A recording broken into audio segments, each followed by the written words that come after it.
저와 얼마 전 재혼한 남편이 방금 저에게 호통을 치고 나갔습니다.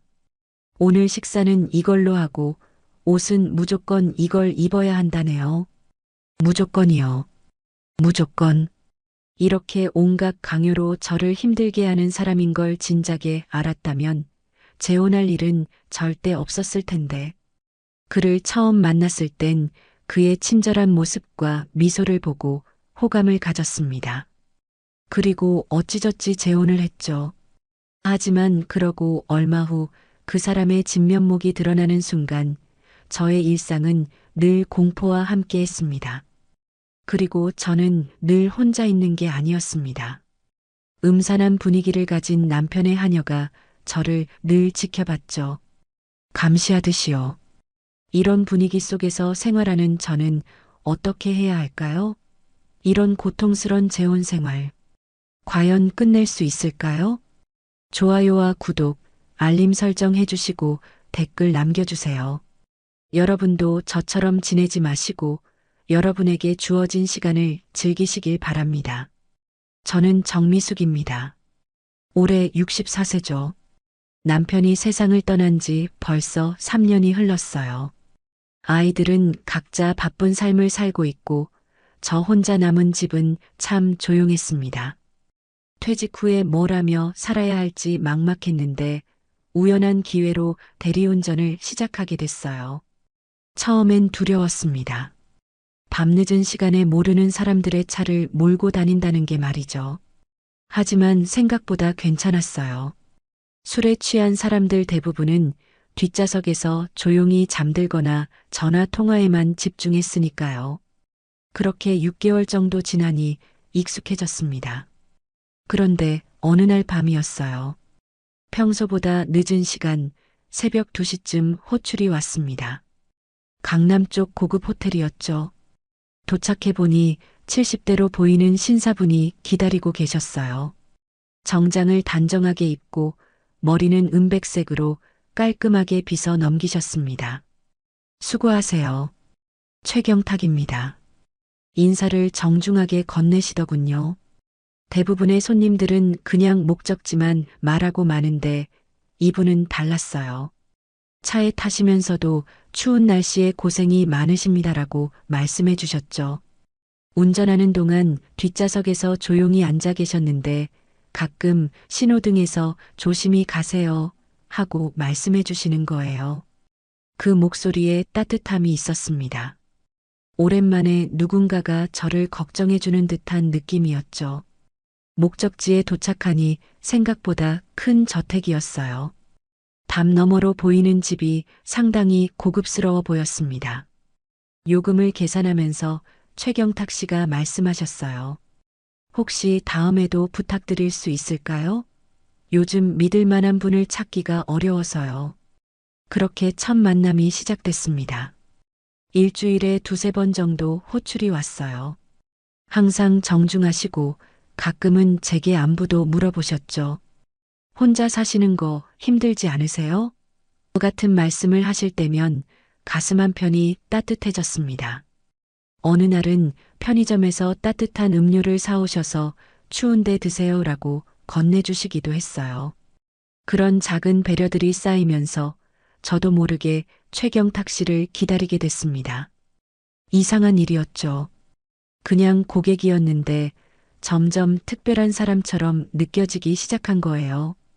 한 달 정도 지났을 때였습니다.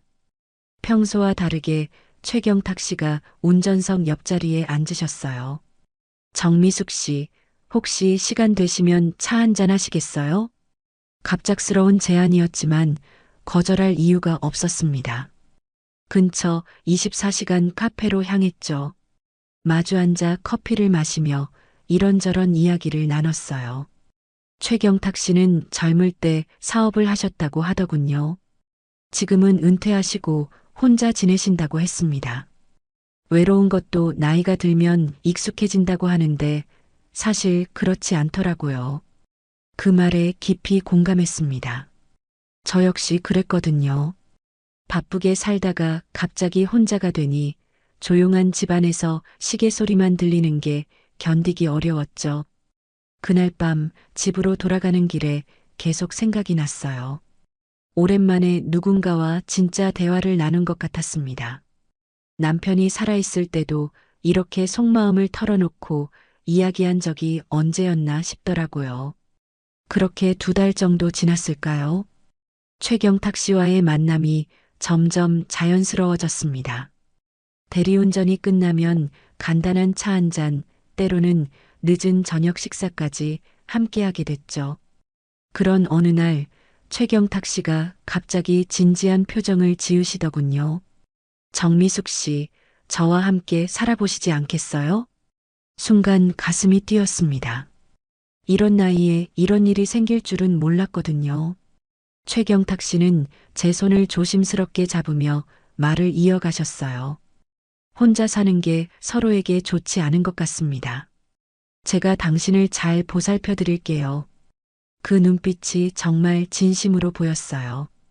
오랜만에 누군가가 저를 필요로 한다는 느낌이었죠. 며칠 고민한 끝에 결국 그의 제안을 받아들였습니다. 이사하는 날 최경탁 씨가 직접 차로 마중 나오셨어요. 제 짐은 많지 않았습니다. 평생 모은 것들이라고 해봐야 트랙 한 대면 충분했거든요. 저택으로 향하는 차 안에서 최경탁 씨가 말하셨어요. 집에 가사도우미가 있습니다. 김 여사라고 하는데 오래 일한 분이에요. 불편한 점 있으면 언제든 말씀하세요. 저택 앞에 도착했을 때 첫인상은 웅장했습니다. 높은 담 너머로 보이는 2층 건물이 꽤 고급스러워 보였어요. 대문을 열고 들어서니 잘 관리된 정원이 눈에 들어왔죠. 현관에서 50대 중반쯤 되어 보이는 여성이 기다리고 있었습니다. 김 여사입니다. 잘 부탁드립니다. 그런데 뭔가 이상했어요. 인사는 했지만 표정이 전혀 변하지 않더군요. 웃지도 않고 눈맞춤도 잠깐이었습니다. 마치 의무적으로 하는 인사 같았죠. 집 안으로 들어서니 더욱 이상한 느낌이 들었어요. 너무 조용했습니다. 시계 소리도 들리지 않더군요. 거실을 둘러보니 정말 시계가 없었어요. 벽에도 탁자 위에도 말이죠. 시계는 어디 있나요? 최경탁 씨가 웃으며 대답하셨습니다. 시간에 얽매이지 않고 살려고 치워뒀어요. 자연스럽게 사는 게 좋잖아요. 그럴듯한 말이었지만 뭔가 어색했습니다. 화장실을 찾아 복도를 걸어가는데 거울도 거의 없더군요. 보통 집에는 현관이나 복도에 거울이 하나쯤은 있기 마련인데 말이에요. 저녁 식사 시간이었습니다. 김 여사가 차린 상이 정말 깔끔했어요. 그런데 식사하는 동안 계속 서 있더군요. 김 여사도 함께 드시죠. 제가 말하니까 김 여사가 잠깐 최경탁 씨를 쳐다봤어요. 그리고는 고개를 저으며 말했습니다. 괜찮습니다. 그 목소리가 참 차갑더라고요. 웃음기 하나 없이 딱딱한 말투였습니다. 식사 내내 김 여사는 부엌에서 설거지 소리만 내고 있었어요. 밤이 되어 침실로 올라갔습니다. 방은 넓고 깨끗했어요. 하지만 뭔가 차가운 느낌이었죠. 호텔 방 같다고 할까요? 살아있는 사람의 체온이 느껴지지 않는 공간이었습니다. 잠자리에 누워서도 계속 신경이 쓰였어요. 너무 조용했거든요. 김 여사 방에서도 아무 소리가 들리지 않았습니다. 텔레비전 소리도 발소리도 없었어요. 마치 집에 저희 둘만 있는 것처럼 말이죠. 새벽에 잠깐 깼는데 복도에서 발소리가 들렸습니다. 김 여사인 것 같았어요. 그런데 그 발소리가 묘하게 규칙적이더군요. 똑똑똑, 멈춤, 똑똑똑, 멈춤. 마치 순찰을 도는 것 같은 느낌이었죠. 다음 날 아침 일어나니 이미 식탁에 아침 식사가 준비되어 있었습니다. 김 여사는 부엌에서 뒷정리를 하고 있었어요. 고맙습니다. 몇 시에 일어나시길래 이렇게 미리 준비하셨어요? 제가 물어봤는데 김 여사는 대답 없이 그냥 고개만 끄덕였어요. 그리고는 다시 자기 일에만 집중하더군요. 뭔가 말을 걸기가 어려운 분위기였습니다. 이상하게 긴장되더라고요. 일주일 정도 지나니까 서서히 변화가 시작됐어요. 처음엔 별것 아닌 것 같았습니다. 최경탁 씨가 아침에 제가 입은 옷을 보더니 이렇게 말하더군요. 그 색깔 옷은 당신 이미지와 잘 어울리지 않는 것 같아요. 살짝 당황했지만 그냥 웃어넘겼어요. 남자들은 원래 여자 옷에 관심이 많다고 하잖아요. 그런데 다음 날도 그 다음 날도 계속 옷에 대한 지적이 나오더라고요. 오늘은 저 파란색 옷이 어떨까요? 차분해 보이고 좋을 것 같은데요. 점점 제안이라기보다는 지시에 가까워졌습니다. 어느 날 아침 제가 평소 즐겨 입던 붉은색 블라우스를 입고 내려갔어요. 최경탁 씨 얼굴이 순간 굳어지더군요. 정미숙 씨, 그 옷은 너무 화려합니다. 나이에 맞지 않아요. 그 말에 가슴이 찔렸어요. 나이에 맞지 않는다니. 그 옷은 남편이 사준 것이었거든요. 기분이 상했지만 참았습니다. 식사 시간도 문제가 됐어요. 어느 날 아침 천천히 식사를 하고 있는데 최경탁 씨가 시계를 보시더군요. 식사는 20분 이내에 마치는 게 좋습니다. 소화에도 도움이 되고요. 20분이라니. 평생 그런 제안을 받아본 적이 없었는데 말이에요. 급하게 먹으니 체할 것 같았어요. 하지만 최경탁 씨는 진심으로 제 건강을 걱정하는 표정이었습니다. 당신을 위해서 말하는 거예요. 규칙적인 생활이 몸에 좋잖아요. 그날부터 김 여사가 식사 시간을 체크하기 시작했어요. 무표정한 얼굴로 제 옆에 서서 가만히 지켜보더군요. 숟가락을 천천히 올리면 김 여사가 말했습니다. 식사 시간이 길어지고 있습니다. 그 목소리가 참 기계적이었어요. 감정이 전혀 없는 로봇 같았죠. 마치 정해진 프로그램을 실행하는 것 같았습니다. 생활 패턴도 점점 정해지기 시작했어요. 아침 7시 기상, 7시 30분 아침 식사, 오전 10시 산책, 오후 1시 점심 식사. 모든 게 시간표대로 흘러갔습니다. 규칙적인 생활이 건강에 좋다고 하잖아요. 나이가 들수록 더욱 중요하고요. 최경탁 씨는 항상 이런 식으로 설명하셨어요. 그런데 이상했습니다. 제가 잠깐이라도 시간을 어기면 김 여사가 어디선가 나타나더군요. 산책 시간입니다. 점심 식사 준비됐습니다. 마치 제 행동을 계속 지켜보고 있는 것 같았어요. 화장실을 가거나 2층에 올라가도 김 여사가 어디 있는지 알 수 있었습니다. 발소리도 내지 않는데 기척은 느껴졌거든요. 어느 날 오후 제가 책을 읽으려고 서재에 들어갔어요. 그런데 10분도 안 돼서 김 여사가 나타났습니다. 휴식 시간이 끝났습니다. 오후 운동 시간입니다. 잠깐만요. 책을 좀 더 읽고 싶은데요. 제가 말하니까 김 여사가 잠깐 머뭇거리더군요. 그리고는 최경탁 씨를 불러왔어요. 무슨 일인가요? 최경탁 씨가 들어오시며 물어보셨습니다. 제가 사정을 설명하니 고개를 저으시더군요. 책은 저녁 시간에 읽으시면 됩니다. 지금은 몸을 움직여야 할 시간이에요. 하지만 제가 하고 싶은 일을 당신을 위해서 말하는 거예요. 혼자 살 때는 몰랐겠지만 규칙 없이 살면 건강이 나빠집니다. 그 순간 뭔가 서늘한 기분이 들었어요.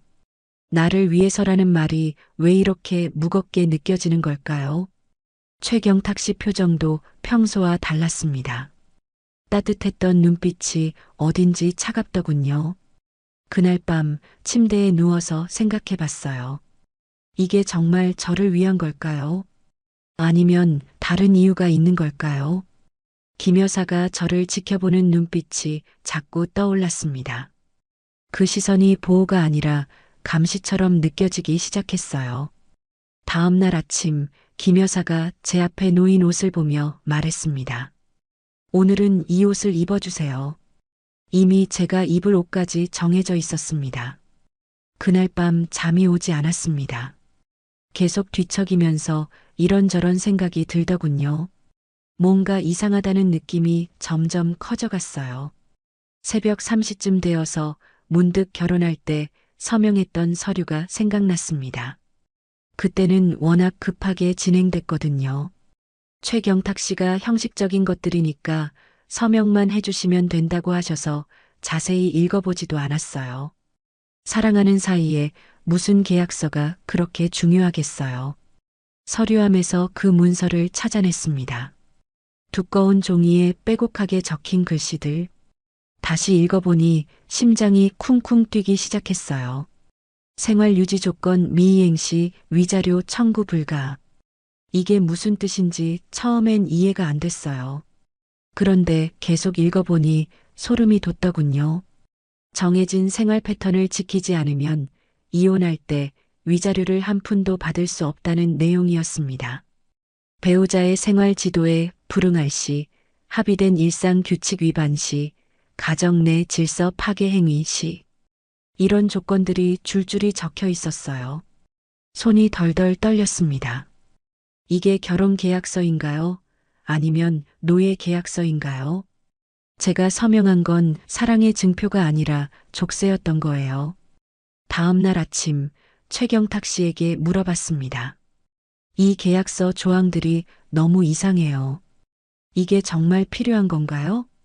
최경탁 씨는 커피를 천천히 마시며 태연하게 대답하셨어요. 사랑도 계약이에요, 정미숙 씨. 책임이 없으면 지속되지 않죠. 그 말에 등골이 서늘해졌습니다. 사랑이 계약이라니. 남편과 30년을 살면서 한 번도 그런 생각을 해본 적이 없었거든요. 하지만 너무 구체적이지 않나요? 식사 시간까지 정해놓고 당신이 혼자 살 때 얼마나 불규칙했는지 보세요. 건강도 안 좋아 보이고 생활도 엉망이었잖아요. 최경탁 씨 목소리에 차가운 기운이 섞여 있었어요. 평소의 따뜻함은 온데간데였고 마치 다른 사람 같았습니다. 제가 그렇게 엉망이었나요? 사실을 말하는 거예요. 사랑한다면 상대방을 더 나은 사람으로 만들어야 하는 거 아닌가요? 그 순간 김 여사가 아침 식사를 가져왔어요. 접시를 놓으면서 기계적인 목소리로 말했습니다. 오전 8시, 오후 1시, 저녁 6시. 남기시면 안 됩니다. 그 말이 마치 녹음된 안내방송 같았어요. 감정도 없고 억양도 없고 사람에게 하는 말이 아니라 어떤 프로그램을 실행하는 것 같았죠. 김 여사, 왜 그렇게 말하세요? 제가 물어봤는데 김 여사는 대답하지 않았어요. 그냥 고개만 살짝 숙이고는 부엌으로 돌아가더군요. 최경탁 씨가 웃으며 말했습니다. 김 여사는 원래 말이 없어요. 하지만 일은 정확하게 해주죠. 정확하게 한다는 게 바로 저를 감시하는 일이었군요. 이제야 깨달았어요. 김 여사는 단순한 가사도우미가 아니라 저를 관리하는 관리인이었던 거예요. 점심시간이 되자 김 여사가 또 나타났습니다. 점심 식사 시간입니다. 20분 이내에 맞춰주세요. 똑같은 말, 똑같은 표정, 똑같은 목소리. 마치 로봇이 프로그래밍된 대로 움직이는 것 같았어요. 식사를 하면서 생각했습니다. 내가 지금 어떤 상황에 있는 걸까요? 결혼이라고 생각했는데 사실은 어떤 계약에 묶여 있는 건 아닐까요? 최경탁 씨가 신문을 읽으며 말했어요. 내일부터는 운동 시간을 30분 더 늘려보죠.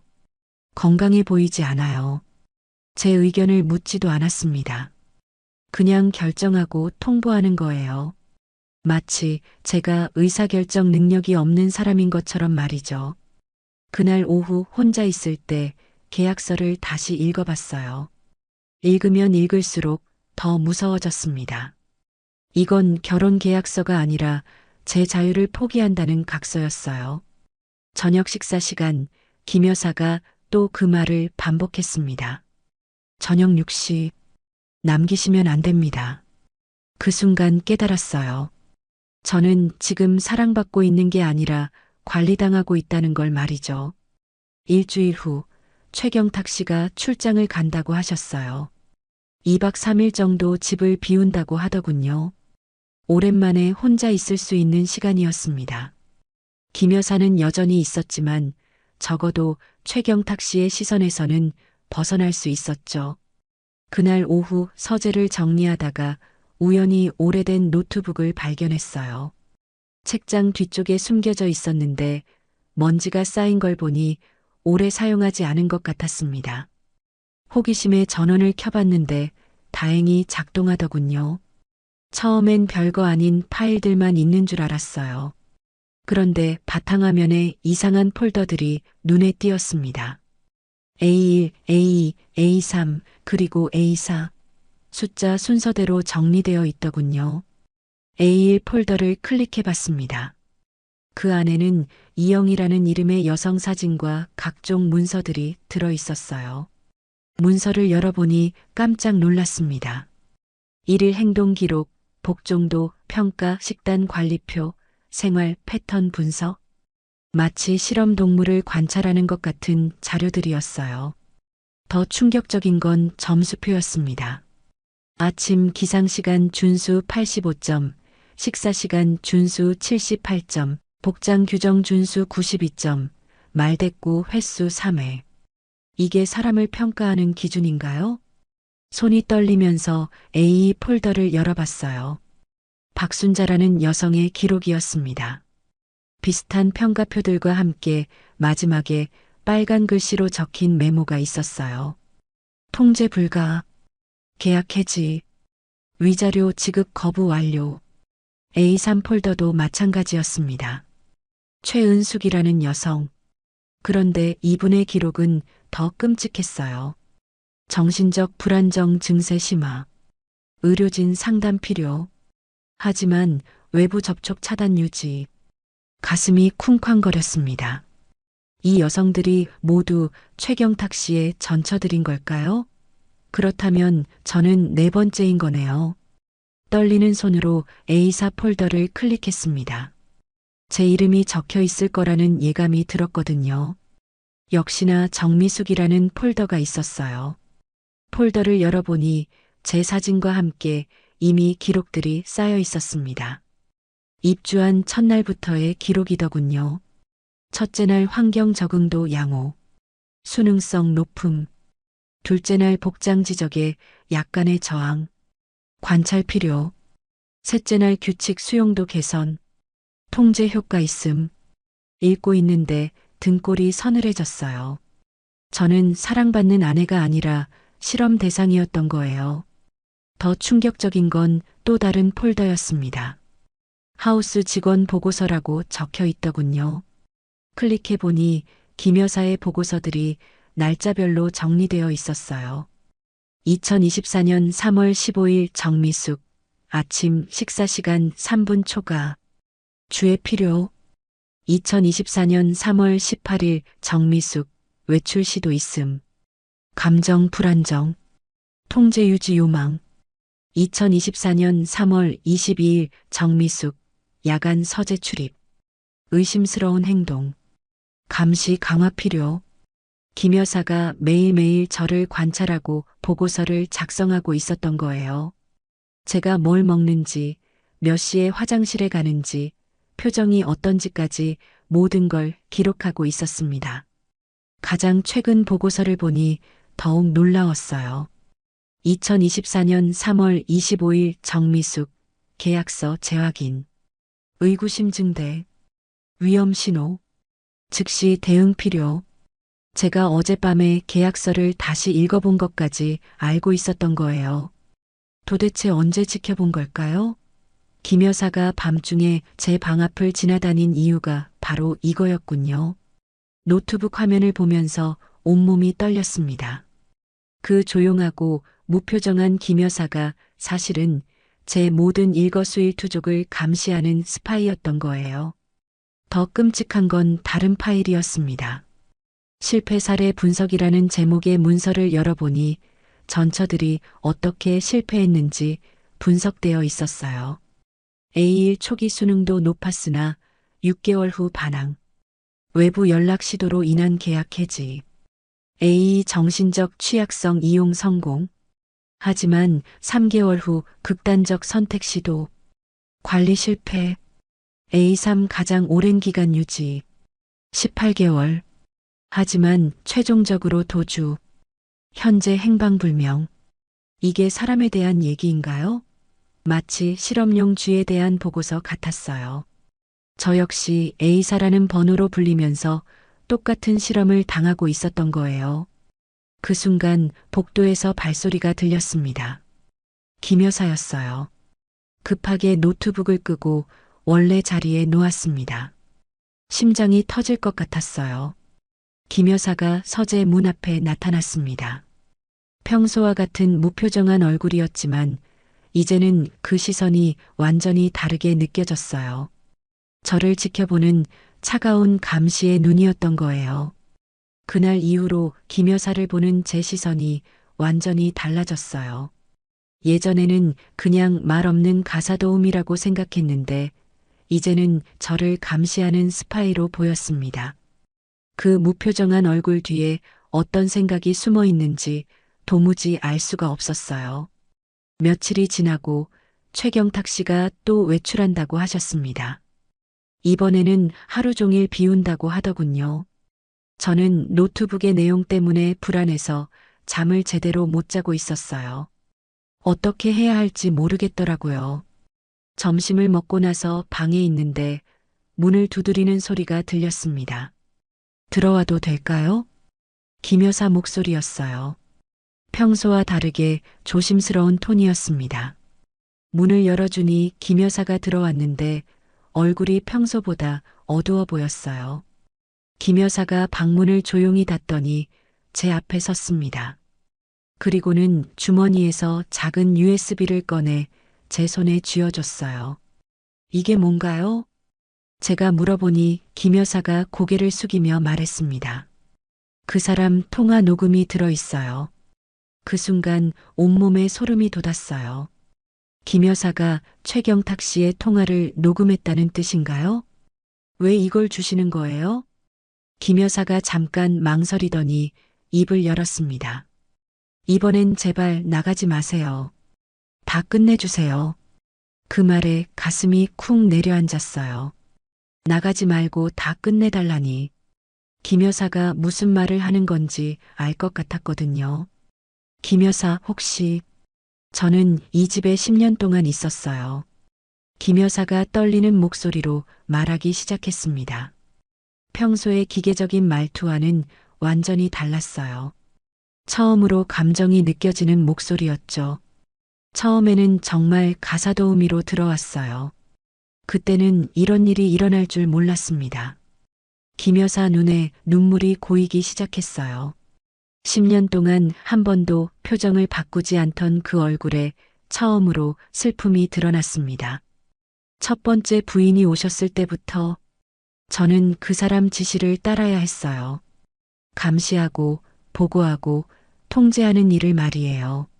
그럼 지금까지 저에게 한 행동들도 죄송해요. 정말 죄송해요. 김 여사가 고개를 푹 숙이며 말했습니다. 그 모습을 보니 오히려 마음이 아팠어요. 김 여사도 저처럼 피해자였던 거네요. 도망가고 싶었지만 갈 곳이 없었어요. 그 사람이 제 약점을 쥐고 있거든요. 제 딸이. 김 여사 목소리가 더욱 떨렸습니다. 제 딸이 빚을 졌는데 그 사람이 대신 갚아줬어요. 그 대신 여기서 일하라고 했죠. 절대 그만둘 수 없다고 했어요. 이제야 모든 게 이해됐습니다. 김 여사도 저처럼 최경탁 씨에게 묶여 있었던 거예요. 다만 저는 사랑이라는 이름으로, 김 여사는 딸의 빚이라는 이름으로 말이죠. 그동안 세 분의 부인을 봤어요. 모두 처음엔 행복해 하셨죠. 그러다가 점점 지쳐가시더라고요. 김 여사가 눈물을 닦으며 계속했습니다. 첫 번째 부인은 6개월 만에 도망가셨어요. 두 번째 부인은 너무 힘들어 하셔서 결국 병원에 가셨죠. 세 번째 부인은 1년 넘게 버티시다가 어느 날 갑자기 사라지셨어요. 그분들 지금 어떻게 되셨나요? 모르겠어요. 그 사람이 찾으려고 하더라고요. 하지만 연락 두절 상태라고 했어요. 김 여사가 USB를 가리키며 말했습니다. 그 안에는 그 사람이 변호사와 나눈 통화가 들어 있어요. 어떻게 하면 부인들을 법적으로 올가맬 수 있는지 상의하는 내용이에요. 손이 덜덜 떨렸습니다.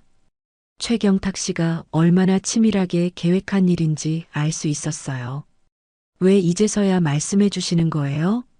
정미숙 씨를 보니까 예전에 저 같았어요.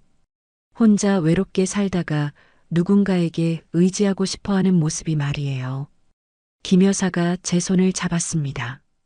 차가웠던 손이 따뜻하게 느껴졌어요. 저는 10년 동안 침묵했어요. 무서웠거든요. 그런데 이번엔 달라야 할 것 같아요. 정미숙 씨라면 할 수 있을 것 같아요. 제가 뭘 할 수 있을까요? 싸우세요. 그 사람에게 맞서세요. 저 혼자서는 할 수 없었지만 정미숙 씨라면 가능할 거예요. 김 여사 눈에 간절함이 보였습니다. 10년 동안 참았던 모든 것들이 터져 나오는 것 같았어요. 저도 도울게요. 이제는 더 이상 침묵하고 싶지 않아요. 그 순간 깨달았습니다. 김 여사는 저를 감시하던 적이 아니라 저와 같은 상황에 있던 동료였던 거예요. 김 여사에게서 USB를 받은 그날 밤, 저는 용기를 냈습니다. 더 이상 참을 수 없었거든요. 먼저 USB 안의 파일을 들어봤어요. 최경탁 씨와 변호사의 통화 내용이었는데 들으면서 온몸이 떨렸습니다. 계약서 조항을 더 강화해야겠어요. 이번에는 절대 빠져나갈 수 없도록 말이죠.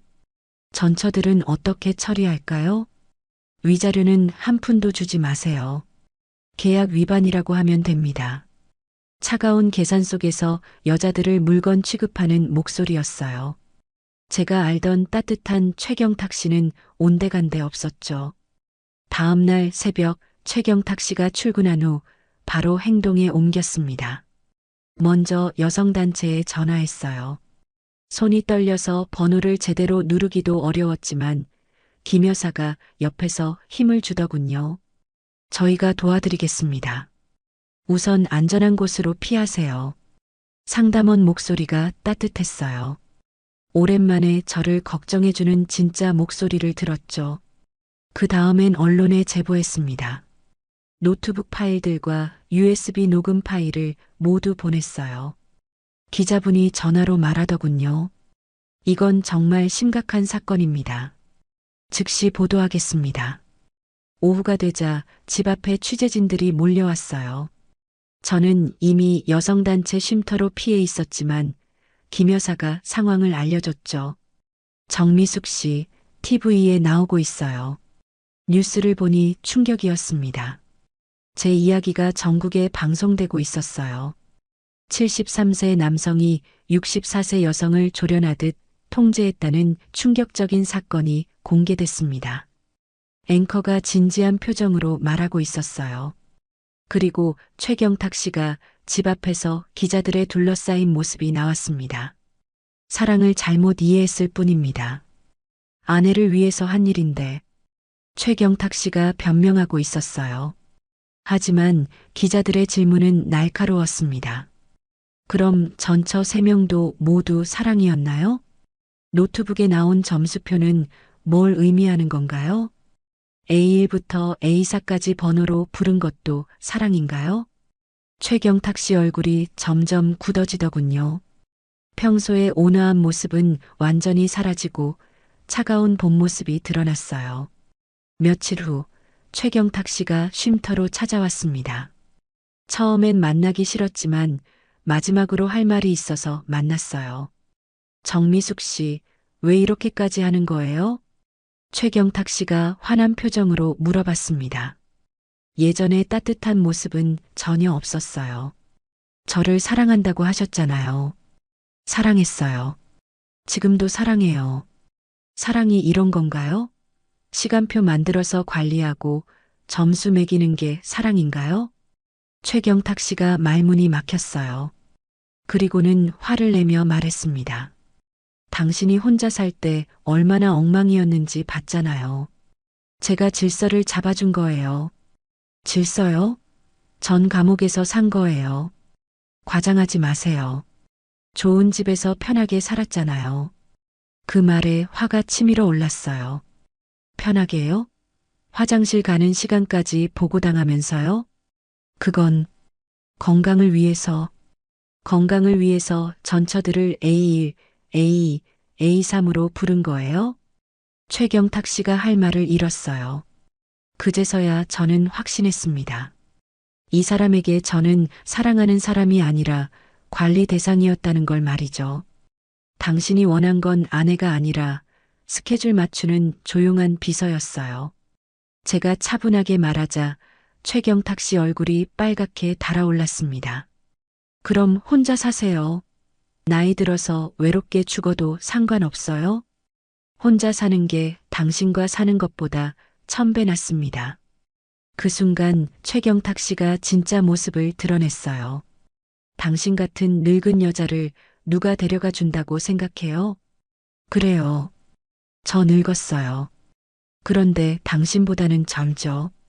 마음이 말이에요. 최경탁 씨가 더 이상 할 말이 없다는 듯 돌아서며 나갔어요. 그 뒷모습을 보면서 생각했습니다. 저 사람에게 10년을 더 빨리 만났다면 제가 어떻게 됐을까요? 그날 밤 거울을 보면서 스스로에게 말했어요. 침묵을 선택하지 않은 내가 나 자신을 구해낸 거야. 64년을 살면서 처음으로 제 자신이 자랑스러웠습니다. 사건이 끝난 후 6개월이 지났어요. 처음엔 혼란스러웠습니다. 30년 넘게 남편과 살다가 혼자가 되었는데 이번엔 또 다른 남자 때문에 상처를 받았거든요. 과연 제가 혼자서 잘 살 수 있을까 의문이 들더라고요. 하지만 생각해보니 제가 정말 혼자였던 건 아니었어요. 저를 도와준 여성단체분들, 상담해주신 전문가들, 그리고 무엇보다 김 여사가 있었죠. 김 여사는 사건 이후 최경탁 씨 집을 나와서 딸과 함께 살게 됐어요. 어느 날 김 여사가 찾아왔습니다. 예전과는 완전히 다른 모습이었어요. 표정도 밝아지고 말도 많아졌더라고요. 정미숙 씨, 요즘 뭐 하세요? 그냥 집에서 쉬고 있어요. 아직 뭘 해야 할지 모르겠더라고요. 저도 그래요. 10년 동안 그 집에만 있다 보니 세상이 어떻게 돌아가는지 모르겠어요. 그 말을 듣고 생각이 났어요. 저만 이런 게 아니구나. 나이 든 여성들이 혼자 살아가는 게 얼마나 어려운 일인지 말이죠. 김 여사, 우리 뭔가 해볼까요? 뭐요? 우리 같은 사람들을 도와주는 일 말이에요. 그렇게 시작된 게 황혼 여성 자립 운전회였어요. 이름이 좀 이상하죠? 하지만 의미가 있어요. 대리운전을 하면서 느꼈거든요. 운전석에 앉으면 제가 길을 정하고 제가 속도를 조절할 수 있다는 걸 말이에요. 처음엔 작은 카페 한 켠에서 시작했습니다. 김 여사와 저, 그리고 여성단체에서 소개해 주신 몇 분이 전부였어요. 서로의 이야기를 나누고 앞으로 어떻게 살아갈지 고민해 보는 시간이었죠. 저는 남편이 죽은 후에 뭘 해야 할지 모르겠어요. 자식들이 바빠서 연락도 잘 안 되고 하루 종일 혼자 있으니 우울해져요. 일을 하고 싶은데 나이가 많다고 다 거절당해요. 비슷한 고민들이 쏟아져 나왔어요. 다들 저와 같은 상황이었던 거예요. 한 달 정도 지나니 입소문이 나기 시작했어요. 참여하는 분들이 점점 늘어났죠. 그래서 프로그램도 다양하게 만들었습니다. 우선 직업 교육부터 시작했어요. 대리운전, 청소, 간병, 요리 등 나이가 들어도 할 수 있는 일들을 배우는 거예요. 저는 대리운전 강사를 맡았습니다. 운전할 때 가장 중요한 건 내가 주도권을 갖는 거예요. 승객이 뭐라고 해도 안전한 속도로 가는 거죠. 수강생들이 고개를 끄덕이더군요. 운전 이야기가 아니라 인생 이야기라는 걸 다들 알고 있었어요. 심리 상담 프로그램도 만들었어요. 전문 상담사가 와서 도움을 주시거든요. 김 여사도 상담을 받으면서 많이 밝아졌어요. 10년 동안 제 감정을 숨기고 살았는데 이제야 제가 뭘 좋아하는지 알겠어요. 김 여사가 웃으면서 말하더군요. 그 웃음을 보니 제 마음도 따뜻해졌어요. 6개월이 지나니 운전의 회원이 50명이 넘었어요. 다들 각자의 방식으로 새로운 삶을 시작하고 있었죠. 어떤 분은 작은 카페를 열었고 어떤 분은 간병사 자격증을 따서 일을 시작했어요. 저도 변했어요.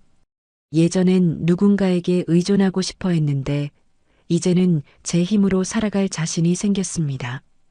대리운전도 다시 시작했어요. 하지만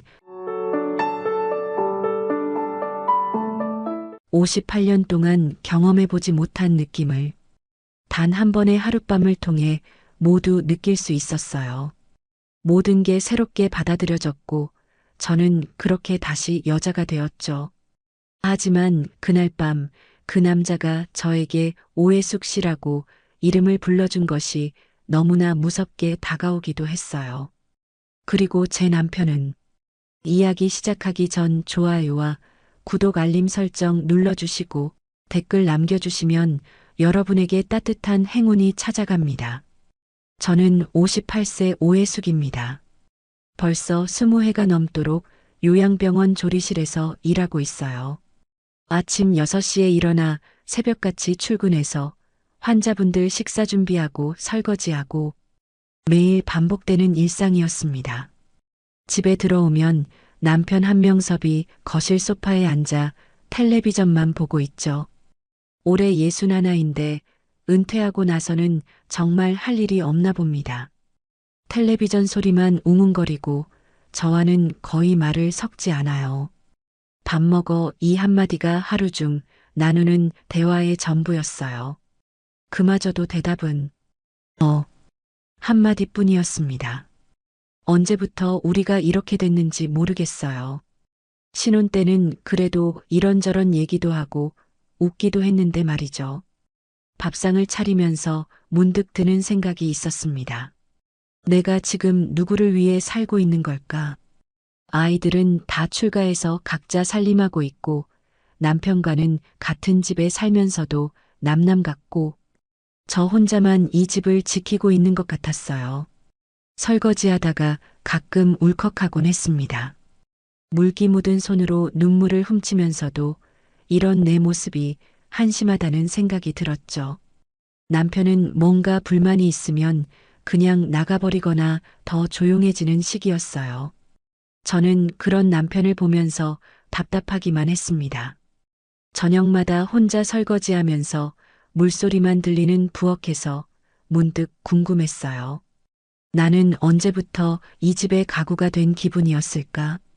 말 대신 한숨만 내쉬는 여자가 된 걸까? 거울 속 제 얼굴을 보면 억지로 웃어도 눈가 주름만 깊어져 보였습니다. 그러던 어느 날 병원 게시판에 붙은 작은 종이 한 장이 제 눈에 들어왔어요.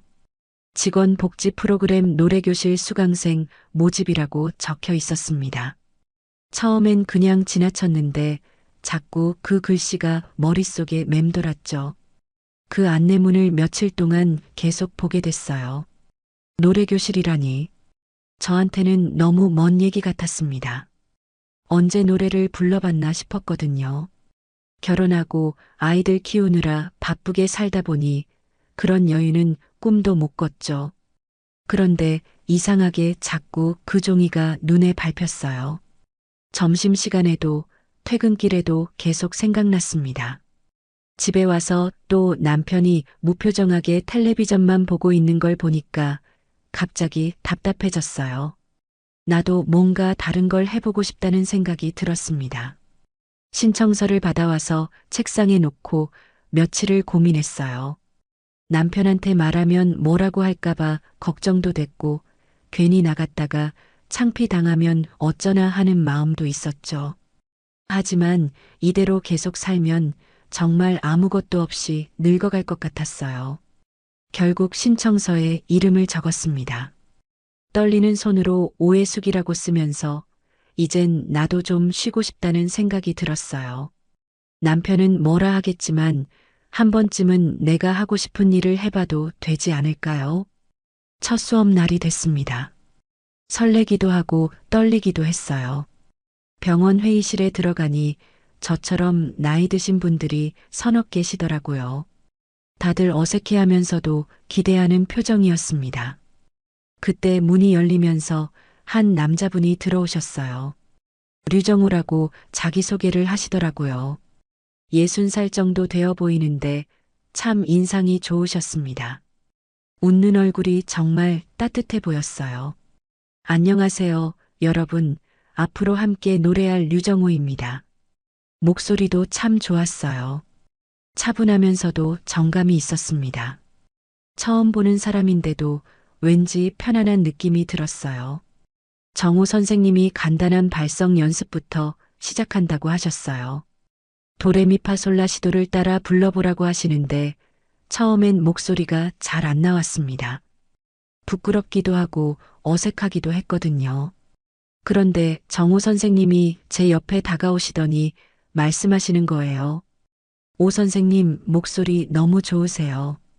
예전엔 노래 좀 하셨나 봐요. 그 순간 가슴이 뜨끔했어요. 언제 누가 제 목소리를 좋다고 해준 적이 있었나요? 남편은 제가 콧노래 부르면 시끄럽다고만 했는데 말이에요. 아니에요. 그냥 혼자서 가끔이라고 대답했는데 목소리가 떨렸습니다. 오해숙 씨, 정말 좋은 음색 갖고 계세요. 오해숙 씨, 이 이름으로 누가 절 불러준 게 얼마만인지 모르겠어요. 집에서는 그냥 야 아니면 엄마였거든요. 직장에서도 조리사님이었고요. 제 이름으로 불려지니까 마음 한구석이 따뜻해졌습니다. 노래교실이 시작된 지 한 달쯤 지났을 때였어요. 정우 선생님이 유독 저에게 관심을 보이시는 게 느껴졌습니다. 다른 분들과 대화할 때와는 뭔가 달랐어요. 제가 혹시 착각하는 건 아닐까 싶기도 했지만 분명히 다르긴 했어요. 오해숙 씨, 오늘은 듀엣 연습을 해볼까요? 어느 날 정우 선생님이 제게 말씀하셨어요. 가슴이 두근거렸습니다. 다른 분들 앞에서 둘이서 노래한다는 게 부끄럽기도 했지만 한편으로는 기대됐어요. 무슨 노래 할까요라고 물어보니까 정우 선생님이 잠깐 생각하시더니 사랑은 늘 도망가 어떠냐고 하시는 거예요. 그 노래 참 좋아했는데 남편 앞에서는 한 번도 불러본 적이 없었거든요. 처음엔 어색했습니다. 정우 선생님과 마주보고 서서 노래하려니까 얼굴이 빨개졌어요. 그런데 선생님이 자꾸 격려해 주시더라고요. 오해숙 씨 목소리랑 제 목소리가 정말 잘 어울리네요. 그렇게 말씀하시면서 손으로 박자를 맞춰주시는데 가끔 제 어깨나 팔을 살짝 터치하시기도 했어요. 그럴 때마다 전기가 흐르는 것 같았습니다. 이런 느낌이 뭔지 모르겠더라고요. 수업이 끝나고 나면 정우 선생님이 커피 한 잔 하자고 하셨어요. 병원 카페테리아에서 둘이 앉아서 이런저런 얘기를 나눴습니다. 처음엔 노래 얘기만 했는데 점점 개인적인 얘기로 넘어갔어요. 혜숙 씨는 어떻게 병원에서 일하게 되셨어요? 정우 선생님이 관심 있게 물어보시더라고요. 누가 제 일에 대해 이렇게 궁금해한 적이 있었나 싶었어요. 자연스럽게 아이들 키우면서 일하게 된 얘기, 남편 얘기까지 하게 됐습니다. 남편분과는 어떠세요라고 물어보시는데 순간 말문이 막혔어요. 뭐라고 대답해야 할지 모르겠더라고요. 그냥 조용히 지내요.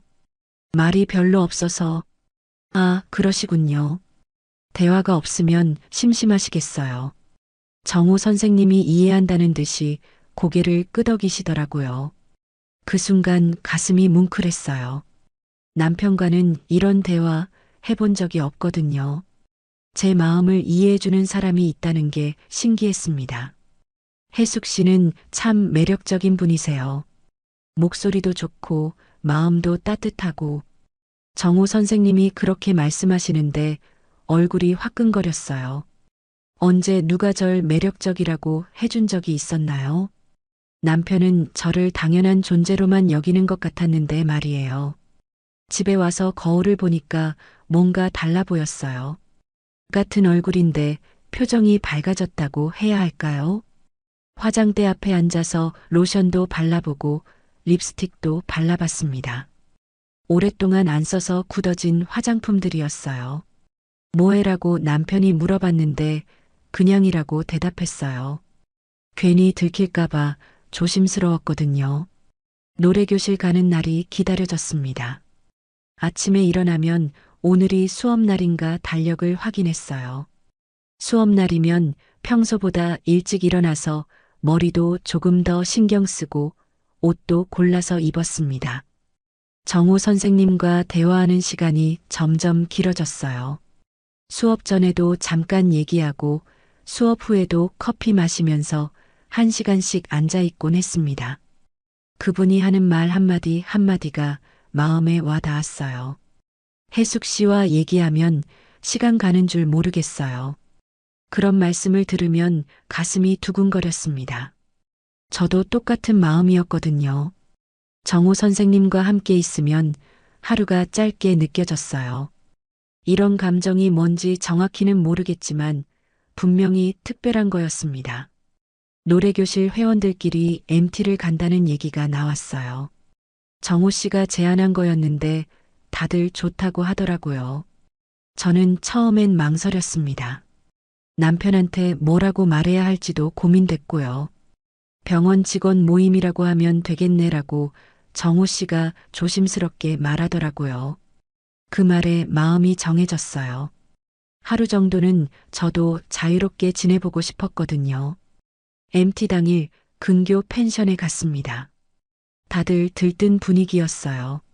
낮에는 노래 연습도 하고 간단한 게임도 했어요. 정고 씨가 계속 저를 챙겨주는 게 느껴졌습니다. 물도 따라주고 옆자리에 앉아서 이런저런 얘기도 해주고요.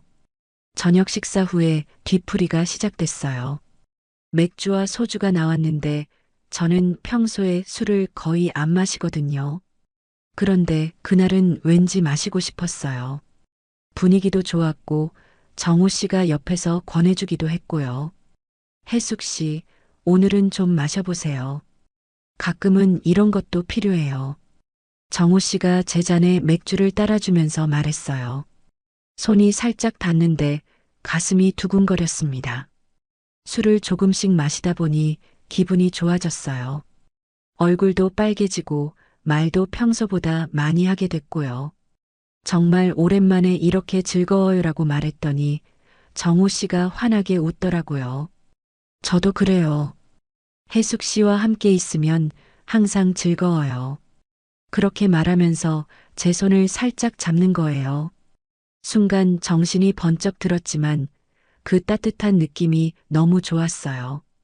언제 누가 제 손을 이렇게 잡아준 적이 있었나 싶었거든요. 뒤풀이가 끝나고 다들 각자 방으로 들어갔어요.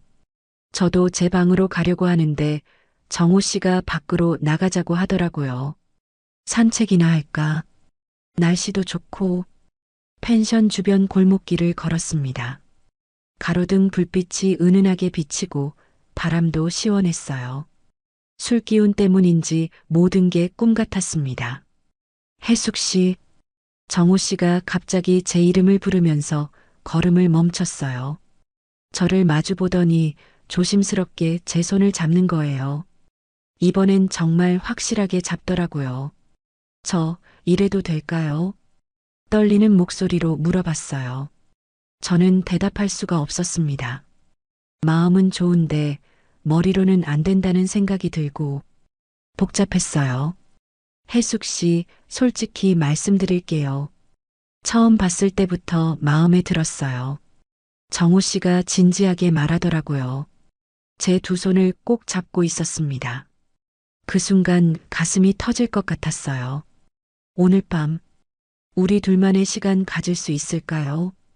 그렇게 말하는 정호 씨의 눈빛이 간절했어요. 저도 모르게 고개를 끄덕였습니다.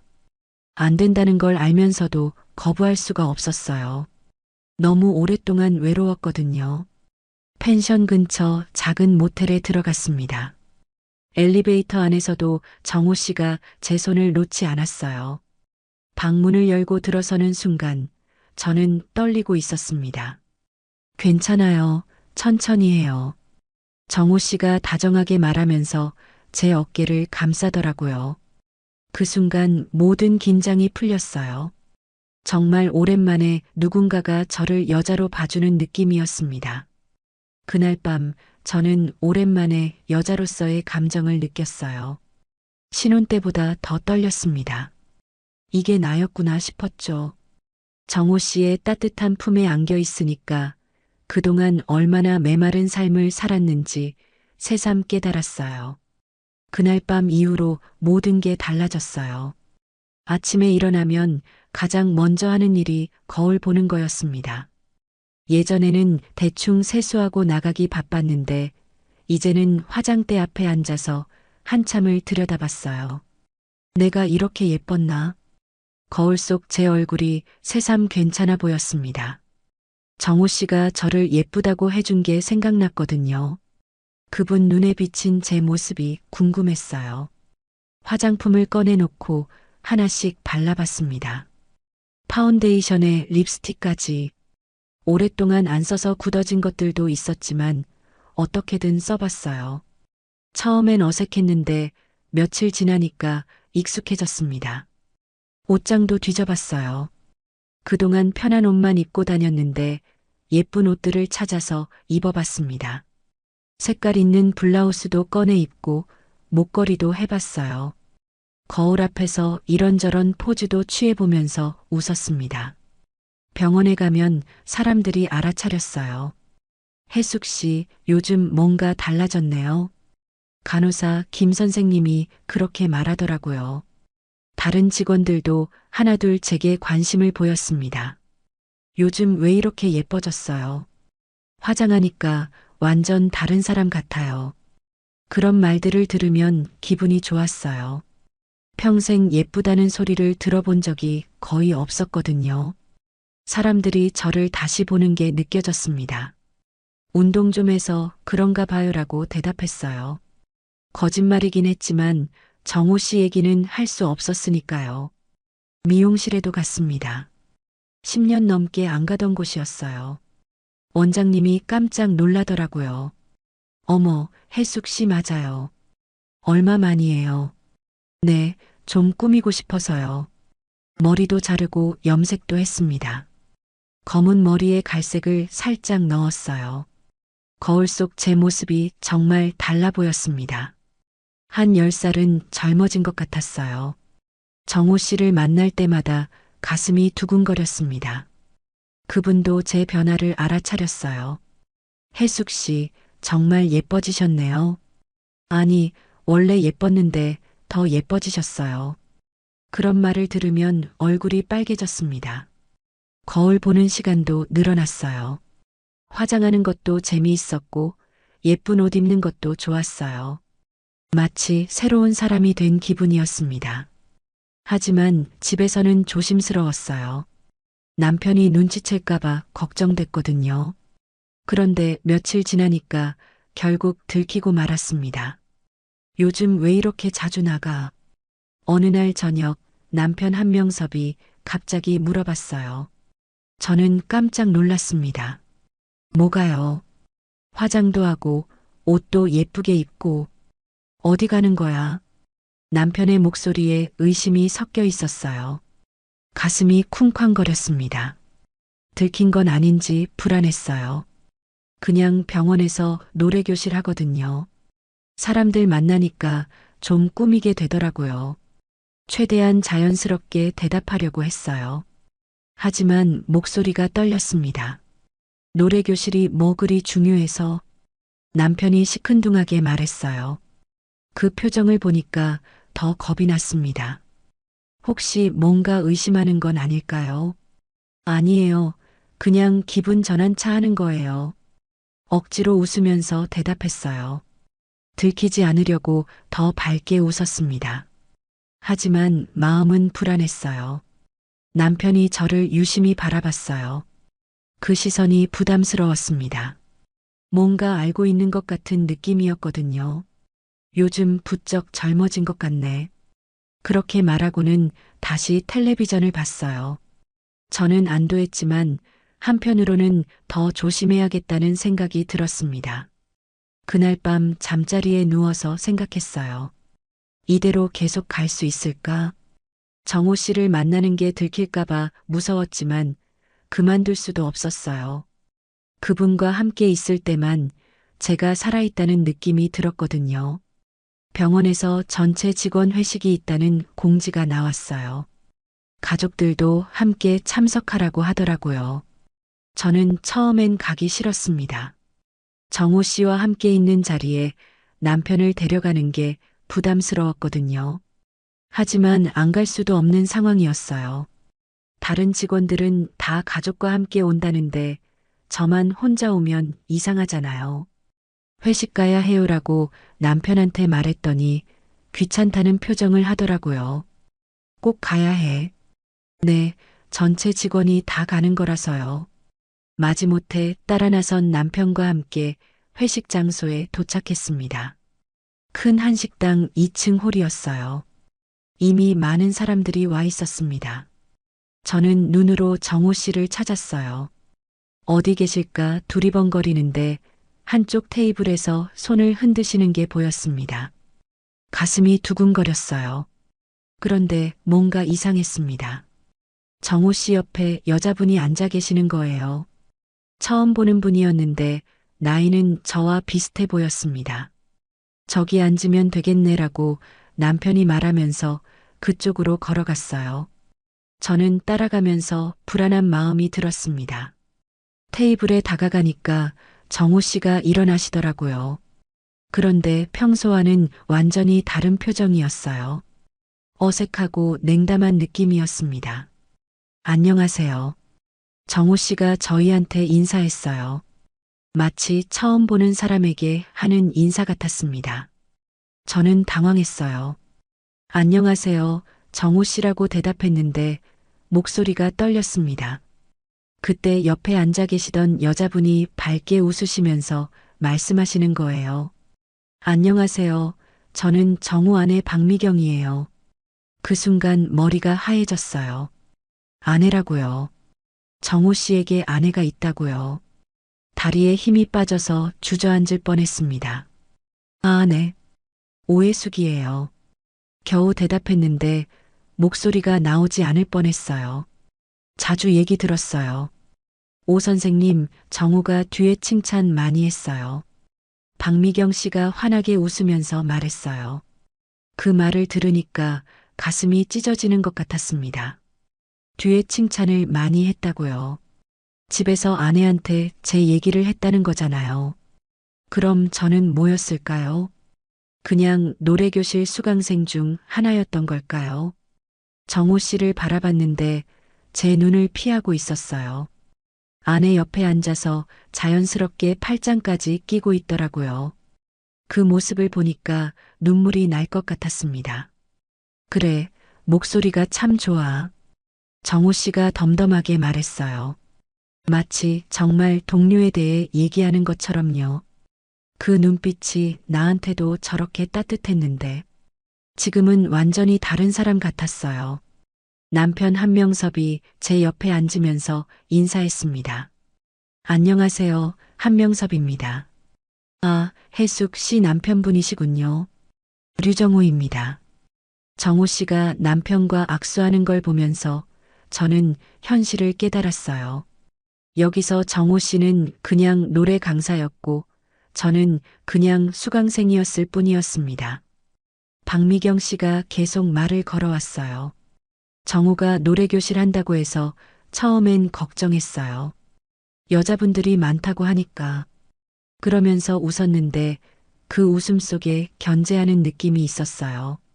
다행히 다들 좋은 분들이라고 하더라고요. 특히 혜숙 씨는 참 성실하다고 칭찬 많이 했어요. 성실하다는 칭찬. 그게 전부였나 봅니다. 저는 그저 성실한 수강생이었던 거죠.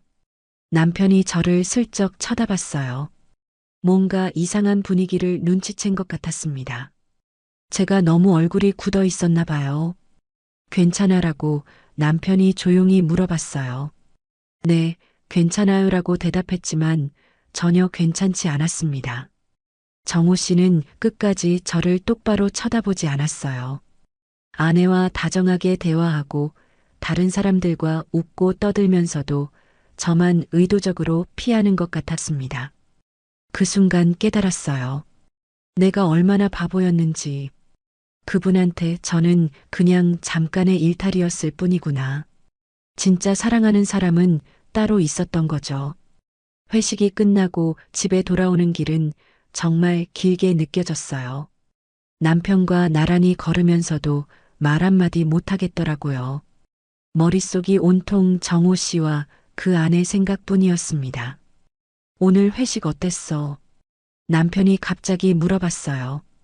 평소에는 별로 관심도 없던 사람이 왜 갑자기 그런 질문을 하는지 의아했습니다. 그냥 그랬어요. 대답하면서도 목소리가 떨렸어요. 정호 씨가 저를 완전히 모르는 사람처럼 대했던 게 계속 생각났거든요. 집에 도착해서 각자 씻고 잠자리에 들었습니다. 하지만 잠이 올 리가 없었어요. 눈을 감으면 정호 씨가 아내와 다정하게 팔짱 끼고 있던 모습이 떠올랐습니다. 1시간쯤 뒤척이고 있는데 남편이 일어나서 거실로 나가는 소리가 들렸어요. 화장실 가는 건가 했는데 한참 있어도 안 들어오더라고요. 궁금해서 살짝 나가봤는데 남편이 서재 책상 앞에 앉아 있었어요. 무언가를 뒤지고 있는 것 같았습니다. 이상해서 더 가까이 가려고 하는데 남편이 저를 돌아봤어요. 혜수가 이리 와. 목소리가 평소와 달랐어요. 차갑고 무거웠습니다. 가슴이 덜컥 내려앉았어요. 서재로 들어가니까 남편이 서랍에서 뭔가를 꺼내고 있었어요. 사진들이었습니다. 그걸 보는 순간 다리에 힘이 빠졌어요. 정호 씨와 제가 함께 찍은 사진들이었어요. 노래교실에서 듀엣 연습하면서 찍은 것도 있고 커피 마시면서 찍은 것도 있었습니다. 언제 누가 찍었는지도 모르겠더라고요. 이게 다 뭐야? 남편이 사진들을 탁자 위에 펼쳐놓으면서 말했어요. 그 순간 제가 얼마나 바보였는지 깨달았습니다. 다른 사람들 눈에는 다 보였던 거였어요. 혜수가, 이게 너야. 남편의 목소리가 떨리고 있었어요. 화가 난 목소리가 아니라 슬픈 목소리였습니다. 그게 더 무서웠어요. 사진 속 제 모습을 보니까 부끄러웠어요. 정호 씨 옆에서 환하게 웃고 있는 제 얼굴. 마치 연애하는 소녀처럼 보였거든요. 이건 언제 찍은 거야? 남편이 한 장 한 장 가리키면서 물어봤어요. 저는 아무 말도 할 수 없었습니다. 대답해, 혜수가. 그냥 노래교실에서 겨우 입을 열었는데 목소리가 나오지 않을 뻔했어요. 남편이 저를 바라보는 눈빛이 너무 슬펐어요. 화가 나서 소리 지르거나 화를 내는 게 아니라 그냥 슬퍼하고 있었습니다. 그게 분노보다 더 무서웠어요. 나는 몰랐어. 남편이 중얼거렸어요. 그리고 한숨을 크게 쉬더라고요. 얼마나 됐어? 뭐가요? 그 사람과 얼마나 됐냐고. 더 이상 숨길 수 없었어요. 결국 모든 걸 털어놓을 수밖에 없었습니다. 미안해요. 정말 미안해요. 눈물이 왈칵 쏟아졌어요. 그동안 참고 있던 모든 감정이 한꺼번에 터져 나왔습니다. 왜? 남편이 한마디로 물어봤어요. 저는 울면서 대답했습니다. 당신이 너무 멀었어요. 누가 날 이름으로 불러준 게 얼마만인지 몰라요. 정말 솔직한 마음이었어요. 그동안 얼마나 외로웠는지, 얼마나 무시당하는 기분이었는지 쏟아내듯 말했습니다. 집에서는 그냥 야해요. 직장에서는 조리사님이고, 언제 누가 날 오해숙이라고 불러줬는지 기억도 안 나요. 남편이 아무 말 없이 듣고 있었어요. 저는 계속 울면서 말했습니다. 그 사람은 날 이름으로 불러줬어요. 내 말을 들어주고 관심도 보여주고 그래서 바람핀 거야. 남편의 목소리에 실망감이 가득했어요. 아니에요. 그런 게 아니라. 그럼 뭐야? 저는 더 이상 변명할 수 없었어요. 결국 제가 잘못한 거니까요. 남편이 사진들을 다시 정리하면서 말했어요. 이 사람 오늘 봤지? 네. 아내도 있던데. 그 말을 들으니까 더 부끄러웠어요. 남편이 다 알고 있었던 거였어요. 나한테는 뭐였어, 혜수가. 남편이 제 얼굴을 보면서 물어봤어요. 그 슬픈 눈빛을 보니까 가슴이 찢어질 것 같았습니다. 그날 밤 이후로 며칠 동안 집안이 얼어붙었어요. 남편과 저는 서로 말을 하지 않았습니다. 밥상에서도 각자 조용히 먹고 텔레비전도 따로 봤어요. 이런 침묵이 얼마나 무서운 건지 그때 알았습니다. 노래교실도 그만뒀어요. 더 이상 갈 수 없었거든요. 정호 씨한테 연락도 하지 않았습니다. 모든 걸 끝내야 한다는 생각뿐이었어요. 남편은 화를 내거나 소리를 지르지 않았어요. 그냥 조용히 실망한 표정으로 저를 바라볼 뿐이었습니다. 그게 더 견디기 힘들었어요. 사흘째 되던 날 아침 부엌에서 설거지를 하고 있는데 남편이 들어왔어요. 그리고 커피포트를 꺼내더라고요. 오랫동안 안 쓰던 커피포트였습니다. 뭐 하세요라고 물어봤더니 대답 대신 원두를 꺼내서 갈기 시작했어요. 커피 향이 부엌에 퍼졌습니다. 한참 후에 남편이 커피 2잔을 들고 거실로 나갔어요. 테이블에 놓고 저를 불렀습니다. 혜수가 이리 와. 목소리가 예전과 달랐어요. 따뜻했습니다.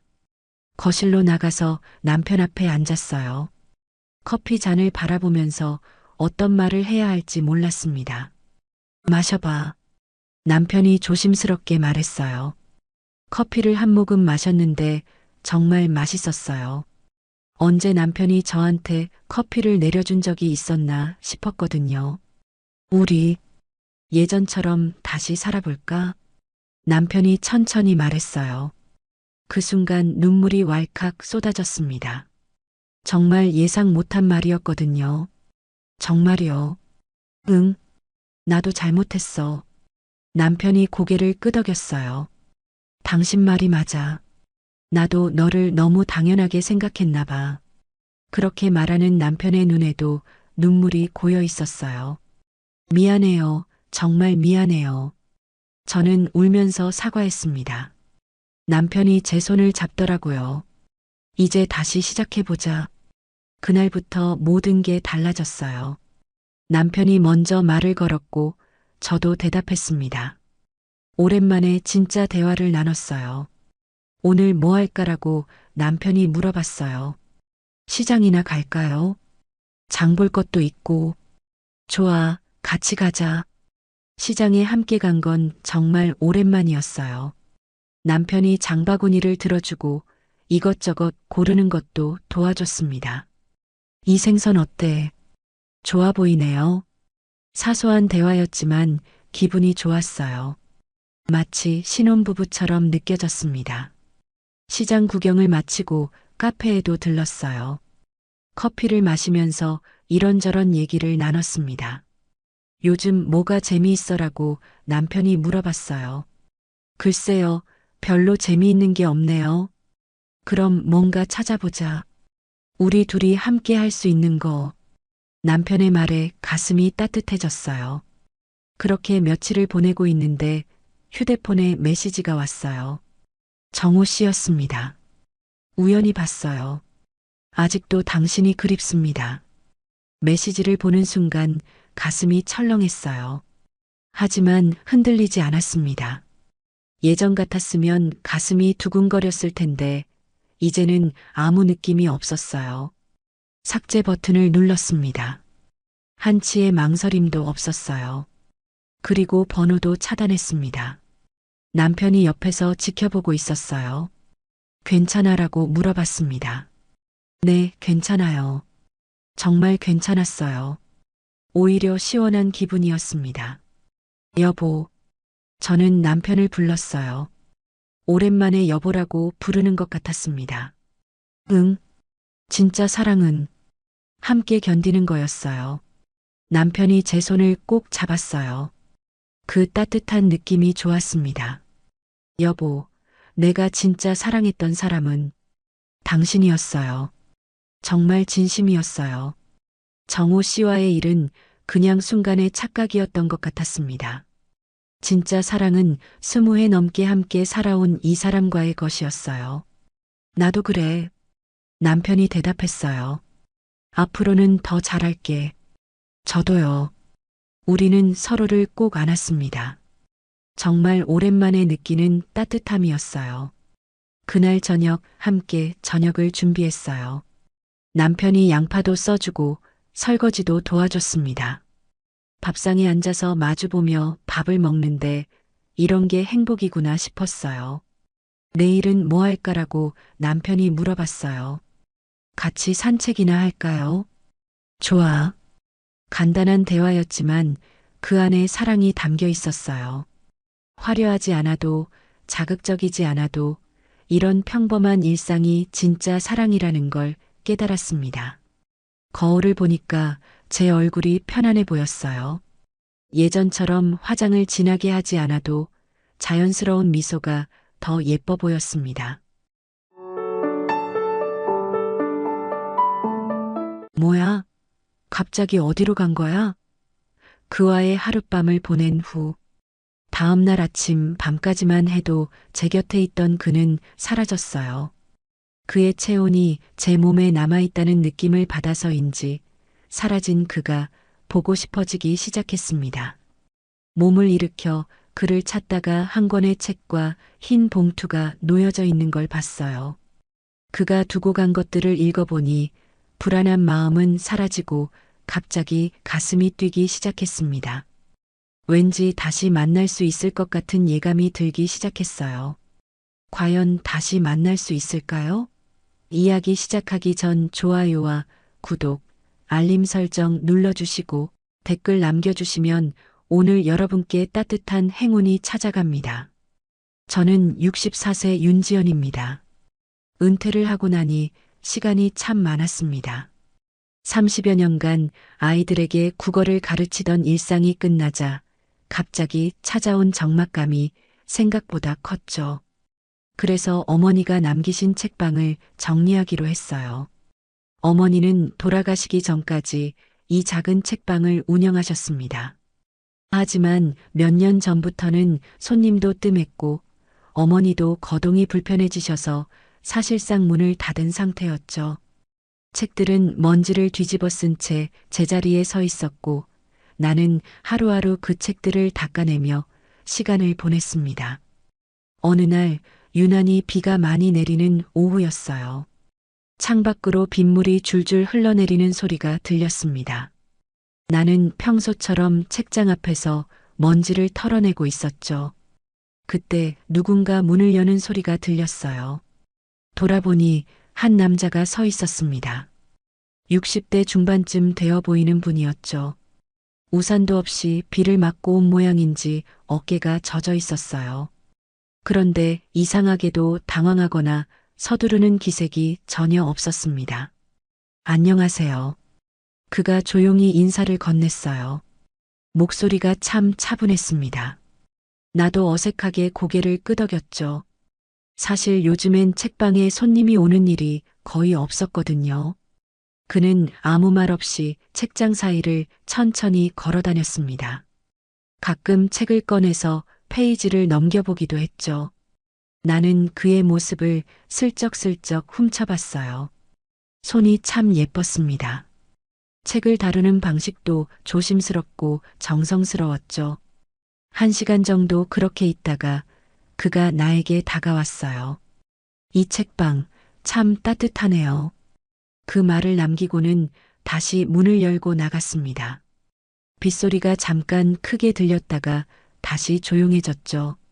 나는 그가 서 있던 자리를 멍하니 바라봤어요. 그날 밤 나는 이상하게 잠이 오지 않았습니다. 그 남자의 목소리가 자꾸 떠올랐어요. 참 따뜻하다는 말이 계속 맴돌았죠. 이 낡은 책방이 누군가에게는 따뜻한 곳으로 느껴졌다는 게 신기했습니다. 다음 날부터 나는 혹시나 하는 마음으로 문을 열어두곤 했어요. 물론 별다른 기대는 안 했습니다. 그냥 어제 그 남자가 다시 올까봐 하는 작은 궁금증이었죠. 며칠이 지나도 그는 나타나지 않았어요. 그런데 정확히 일주일 후 또다시 비가 내리는 날이었습니다. 같은 시간, 같은 모습으로 그가 다시 나타났어요. 이번에도 우산 없이 비를 맞고 왔죠. 나는 깜짝 놀라면서도 왠지 반가웠습니다. 그날 이후로 서명진은 정말 매주 같은 요일, 같은 시간에 나타났습니다. 목요일 오후 3시, 정확하게 말이죠. 처음엔 우연의 일치인 줄 알았어요. 하지만 3번, 4번 반복되니까 이건 분명 의도적인 거라는 생각이 들었습니다. 그는 항상 같은 자리를 골랐어요. 창가 쪽 낡은 소파 옆 시집 코너 근처였죠. 그곳에 앉아서 1시간 정도 책을 읽다가 조용히 나가곤 했습니다. 인사는 늘 간단했어요. 들어올 때 고개만 살짝 끄덕이고 나갈 때도 마찬가지였죠. 나는 그의 패턴을 자연스럽게 외우게 되었습니다. 목요일이 되면 괜히 책방을 더 깨끗하게 정리했어요. 먼지도 더 꼼꼼히 털어내고 창가 쪽 조명도 밝게 켜두곤 했죠. 왜 그런 행동을 하는지 스스로도 잘 모르겠었습니다. 어느 날 그가 읽던 책 사이에서 작은 쪽지를 발견했어요. 그가 나간 후에 책을 정리하다가 우연히 발견한 거였죠. 손글씨로 적힌 글이었습니다. 이 문장이 참 좋네요. 마음이 따뜻해집니다. 글씨체가 정말 예뻤어요.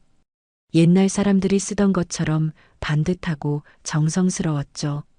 나는 그 쪽지를 한참 들여다봤습니다. 어떤 문장을 보고 저런 감상을 남겼을까 궁금했어요. 그 다음 주에도 또 다른 쪽지가 있었습니다. 비 오는 날의 시가 유독 마음에 와닿습니다. 이번에는 윤동주 시집 사이에 꽂혀 있었어요. 나는 그가 어떤 시를 읽었는지 찾아봤습니다. 별해는 밤이었죠. 그 시를 다시 읽어보니 왠지 마음이 울컥했어요. 점점 나는 그 쪽지들을 기다리게 되었습니다. 목요일마다 그가 어떤 책을 읽을지, 어떤 감상을 남길지 궁금해졌죠. 마치 누군가와 편지를 주고받는 기분이었어요. 비록 일방적이었지만 말입니다. 한 달이 지나자 쪽지가 10개가 넘었습니다. 나는 그것들을 모두 모아서 작은 상자에 넣어두었어요. 가끔 꺼내서 읽어보곤 했죠. 그의 글을 읽고 있으면 마음이 이상하게 편안해졌습니다. 그런데 어느 날 문득 이런 생각이 들었어요. 그는 나에게 말을 걸고 싶어 하는 건 아닐까? 직접 대화하기는 부담스럽지만 이런 식으로라도 소통하고 싶어 하는 건 아닐까 하는 생각 말이죠. 그래서 나도 용기를 내어 답장을 써봤습니다. 그가 자주 읽는 책 사이에 작은 쪽지를 끼워둔 거예요. 저도 그 시를 좋아합니다. 함께 읽으니 더 의미 있네요. 다음 주 목요일 나는 평소보다 더 긴장했습니다. 그가 내 쪽지를 볼까, 어떤 반응을 보일까 걱정되고 궁금했어요. 그는 평소처럼 나타났고 평소처럼 같은 자리에 앉았습니다. 그리고 책을 펼쳤죠. 내 쪽지를 발견했을 때 그의 표정이 살짝 변했어요. 놀란 듯 하면서도 어딘지 기뻐하는 것 같았습니다. 그는 쪽지를 조심스럽게 주머니에 넣었어요. 명진과의 조용한 소통이 한 달을 넘어가던 어느 날 나는 책방 뒤쪽 창고를 정리하기로 했습니다. 어머니가 돌아가신 후 한 번도 손대지 않았던 곳이었어요. 먼지가 수북이 쌓인 상자들이 여기저기 널려 있었죠. 상자를 하나씩 열어보니 어머니의 추억들이 가득했습니다. 옛날 사진들, 손때 묻은 장부, 그리고 두툼한 원고 묶음들이 나왔어요. 어머니는 가끔 지역 작가들의 원고를 보관해 주시곤 했거든요. 그런데 한 상자에서 특별한 원고를 발견했습니다. 표지에 M, J, S라는 필명이 적혀 있었어요. 제목은 연애의 온도였죠. 종이가 조금 누렇게 변색된 걸 보니 꽤 오래된 것 같았습니다. 호기심에 첫 페이지를 펼쳐봤어요. 그런데 읽기 시작하자마자 소름이 돋았습니다. 그녀는 매주 목요일 오후 3시를 기다렸다. 그 시간이 되면 마음이 이상하게 설렜다. 내 이야기였어요. 정확히 말하면 요즘 내가 느끼고 있는 감정과 똑같았죠. 계속 읽어 내려갔습니다. 그는 항상 같은 자리에 앉았다. 창가 쪽 소파 옆 시집 코너 근처였다. 손글씨로 남긴 짧은 감상들이 그녀에게는 하루 종일 기다려지는 선물이었다. 손이 떨렸어요. 이건 분명 우연이 아니었습니다. 누군가 우리를 지켜보고 있었던 걸까요?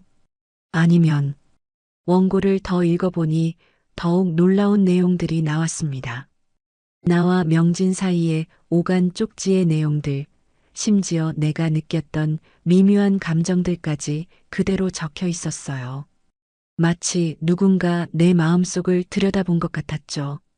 그녀가 처음으로 답장을 남겼을 때 그의 마음은 오랫동안 잊고 있던 설렘으로 가득 찼다. 이 문장을 읽는 순간 나는 확신했습니다. 이 원고를 쓴 사람이 명진이라는 것을 말이에요. 그가 우리 사이의 일들을 소설로 쓰고 있었던 거였죠. 그날 밤 나는 잠을 이룰 수 없었습니다.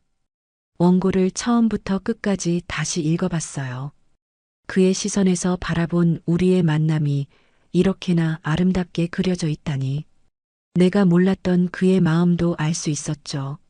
원고 속에서 그는 나를 이렇게 묘사했습니다. 그녀의 손길로 정리된 책들은 마치 새 생명을 얻은 것 같았다.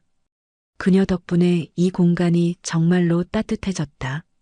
내 가슴이 뜨거워졌어요. 이런 마음으로 나를 바라보고 있었다니. 다음 목요일 나는 특별한 준비를 했습니다.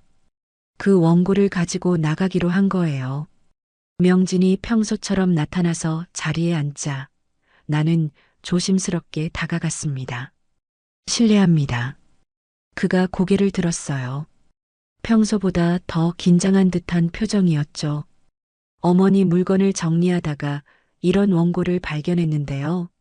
나는 M, J, S라고 적힌 원고를 그의 앞에 놓았습니다. 그 순간 명진의 얼굴이 확 변했어요. 놀람과 당황, 그리고 어떤 복잡한 감정이 뒤섞여 있었죠. 이거 어디서? 그가 떨리는 목소리로 물었습니다.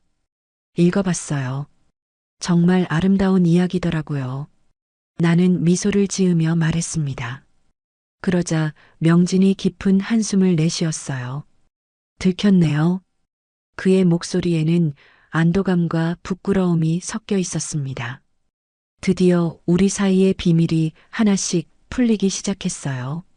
들켰네요 라는 명진의 말이 책방 안에 잠시 맴돌았습니다. 그 순간 갑자기 전기가 나갔어요. 책방 전체가 어둠에 잠겼죠. 밖에서는 빗소리가 더 크게 들려왔습니다. 잠깐만요. 촛불이 어디 있었는지.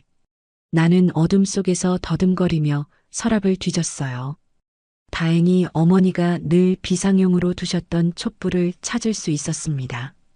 성냥을 그어서 촛불을 켰죠. 작은 불빛이 우리 사이를 은은하게 비췄어요. 이렇게 앉으시죠.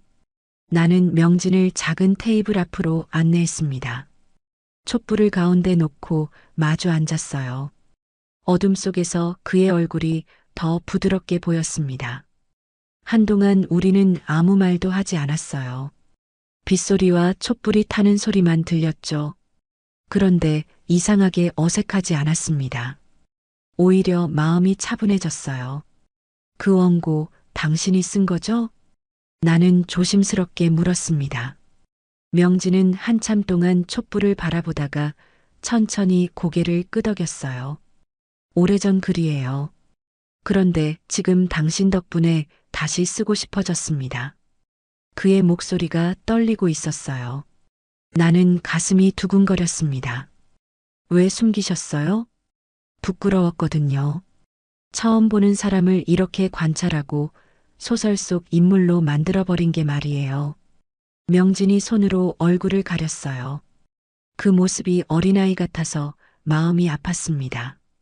저는 좋았어요. 그렇게 예쁘게 봐주셔서. 내 말에 그가 고개를 들었어요. 촛불빛에 비친 그의 눈이 반짝였습니다. 밖에서 천둥 소리가 들렸어요. 비가 더 세게 내리기 시작했죠. 나는 창밖을 바라보다가 말했습니다. 이런 밤에 나가시면 안 돼요. 위험해요. 그럼 어떻게? 위층에 방이 하나 있어요. 어머니가 가끔 사용하시던 다락방이에요. 그 말을 하고 나서 내 얼굴이 빨개졌어요. 무슨 말을 한 건지 깨달았거든요. 하지만 후회하지 않았습니다. 오늘 밤은 그냥 보내고 싶지 않았어요. 명진도 내 마음을 알아챈 것 같았어요. 그가 조용히 일어나서 내게 손을 내밀었습니다. 같이 올라가도 될까요? 나는 그의 손을 잡았어요. 따뜻했습니다. 우리는 촛불을 들고 좁은 계단을 올라갔죠. 다락방 문을 열자 어머니의 채취가 아직 남아 있었어요. 방 안에는 작은 침대와 책상이 있었습니다. 창가에는 빗방울이 줄줄 흘러내리고 있었어요. 나는 촛불을 책상 위에 놓았습니다. 지연 씨, 명진이 내 이름을 불렀어요. 처음 들어보는 내 이름이 그의 입에서 나오니 설렜습니다. 오랫동안 혼자 살아왔어요. 사람과 이렇게 가까워지는 것도 잊어버렸죠. 그가 내 손을 조심스럽게 잡았어요. 저도 마찬가지예요. 이런 마음이 또 올 줄은 몰랐어요. 우리는 천천히 서로에게 다가갔습니다. 오랜 세월 혼자였던 사람들끼리의 조심스러운 접근이었어요. 그의 손길이 내 뺨을 어루만졌고 나는 눈을 감았습니다. 그날 밤 우리는 서로를 품었어요. 급하지 않고 부드럽고 따뜻하게 말이죠. 오랜 외로움이 녹아내리는 것 같았습니다. 이 나이에 다시 여자가 된 것 같아요. 나는 그의 가슴에 기대어 속삭였어요. 그 말, 나도 똑같이 느끼고 있었어요. 명진이 내 머리를 쓰다듬으며 대답했습니다. 창밖에는 여전히 비가 내리고 있었지만 우리에게는 가장 따뜻한 밤이었어요. 아침 햇살이 다락방 창문을 통해 스며들었습니다. 나는 천천히 눈을 떴어요. 어젯밤의 일들이 꿈만 같았죠. 하지만 내 옆에 남아있는 체온의 흔적이 모든 게 현실이었음을 말해주고 있었습니다. 명진 씨, 나는 작은 목소리로 불러봤어요. 대답이 없었습니다. 몸을 돌려보니 그가 있던 자리는 이미 비어 있었어요. 이불만 가지런히 정리되어 있었죠. 가슴이 갑자기 철렁했습니다. 혹시 어젯밤 일을 후회하고 도망간 건 아닐까? 나이든 여자와의 하룻밤을 실수로 여긴 건 아닐까? 온갖 나쁜 생각들이 머릿속을 스쳐갔어요. 나는 서둘러 일어나 아래층으로 내려갔습니다. 책방도 텅 비어 있었어요. 어젯밤의 촛불은 이미 다 타버려서 촛농만 남아 있었죠. 마치 꿈에서 깬 것 같은 기분이었습니다. 그런데 책상 위에 뭔가 놓여 있는 게 보였어요. 가까이 가보니 한 권의 책과 흰 봉투가 있었습니다. 책은 명진이 어젯밤에 읽던 시집이었어요. 윤동주의 하늘과 바람과 별과 시였죠. 봉투에는 정성스러운 글씨로 연애편지라고 적혀 있었습니다. 그의 손글씨였어요. 손이 떨렸습니다. 봉투를 조심스럽게 열어봤죠. 편지지도 예뻤어요. 크림색 종이에 만년필로 쓴 글씨가 단정했습니다. 지연 씨, 이렇게 편지로 인사를 드리게 되어 죄송합니다. 어젯밤은 제 인생에서 가장 아름다운 밤이었어요. 당신의 따뜻함 덕분에 오랫동안 얼어붙어 있던 제 마음이 녹아내렸습니다. 여기까지 읽고 나서 잠시 멈췄어요. 가슴이 뛰었습니다. 후회하고 떠난 게 아니었어요. 하지만 저에게는 아직 말씀드리지 못한 이야기들이 있습니다. 당신께 제대로 된 사람으로 다가가고 싶어요. 지금의 저는 아직 그럴 자격이 없는 것 같습니다. 무슨 말인지 이해가 안 됐어요. 자격이 없다니 그게 무슨 소리죠? 만약 다시 만나게 된다면 그땐 제 진짜 이름을 말하겠습니다.